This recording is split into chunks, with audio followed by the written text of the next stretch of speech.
খারাপ সময়টা হয়তো অতীত হয়ে যায়, কিন্তু মানুষের খারাপ ব্যবহারটা কখনো অতীত হয়ে যায় না। শুধু নিজে থেকে কথা বলা বন্ধ করে দেখো, দেখবে অনেক আপনজন বড় হয়ে যাবে। আসলে কেউ আপন হয় না। যারা তোমার ক্ষতি চায় তাদের আঘাত করবে না, তাদের সামনে একটু হাসি মুখে বাঁচবে। দেখবে তুমি আঘাত করলে যা কষ্ট পেত, ওরা তার থেকেও বেশি কষ্ট পাবে। যত মিশবে ততই মানুষ চিনবে, অভিনয় যে কত প্রকার হয় তা বুঝতে পারবে। সবাইকে তোমার সত্যতা জানানোর দরকার নেই, যে যা ভাবে তা নিয়ে সমালোচনা করতে দাও।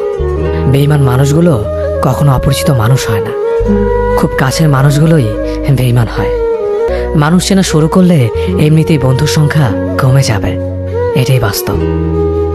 3টি কথা মনে রাখবেন: যে তোমাকে সাহায্য করে তাকে কখনো ভুলে যেও না, যে তোমাকে ভালোবাসে তাকে কখনো ঘৃণা করো না, যে তোমাকে বিশ্বাস করে তাকে কখনো ঠকিও না।